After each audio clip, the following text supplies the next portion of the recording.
বিশ্বের বিভিন্ন দেশে অভিবাসন বিরোধী মনোভাব ক্রমেই বাড়ছে। এমন পরিস্থিতিতে ব্যতিক্রমী উদ্যোগ নিয়েছে ইউরোপের দেশ স্পেন। দেশটির জনসংখ্যা ৫ কোটির মধ্যে প্রায় ১ কোটি অভিবাসী। স্প্যানিশ থিঙ্ক ট্যাঙ্কের তথ্য অনুযায়ী বর্তমানে স্পেনের কর্মক্ষেত্রে প্রায় ৫ লাখ অনিবন্ধিত অভিবাসী রয়েছেন। এবার এসব অবৈধ অভিবাসীদের জন্য সাধারণ ক্ষমা কর্মসূচি অনুমোদন করেছে স্পেন সরকার।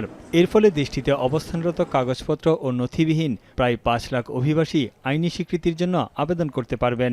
আগামী ১৬ এপ্রিল থেকে শুরু হচ্ছে অনলাইনে আবেদন প্রক্রিয়া, আর ২০ এপ্রিল থেকে সশরীরে আবেদন করা যাবে, চলবে ৩০ জুন পর্যন্ত।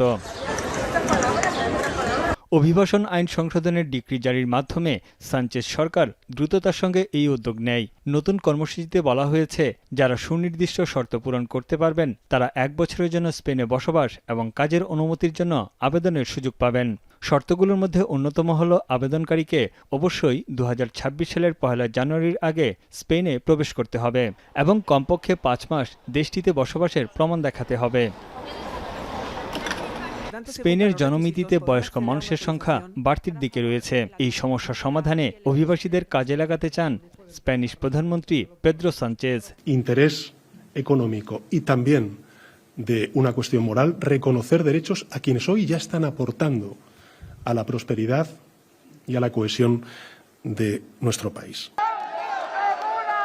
স্পেন সরকারের এমন সিদ্ধান্তে উচ্ছ্বসিত বার্সেলোনায় বসবাসরত প্রবাসী বাংলাদেশিরা।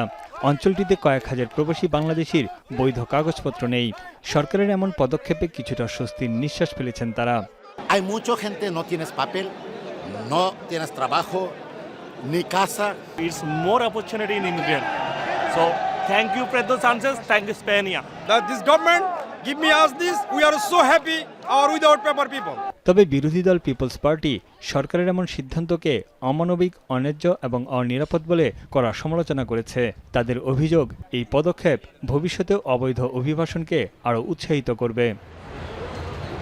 যদিও ক্যাথলিক চার্চ সহ বিভিন্ন মানবাধিকার গোষ্ঠী এবং বেসরকারি সহায়তা সংস্থাগুলো এই পদক্ষেপকে সমর্থন জানিয়েছে। ইউরোপে ক্রমবর্ধমান কড়াকড়ি অভিবাসন নীতির মধ্যে স্পেনের এমন উদ্যোগকে অনেকে মানবিক ও অর্থনৈতিক দিক থেকে বাস্তবসম্মত বলেও বর্ণনা করেছে।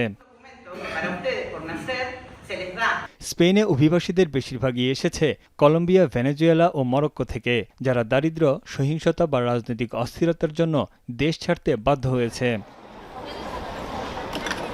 তানভীর চানি, এখন বিশ্ব।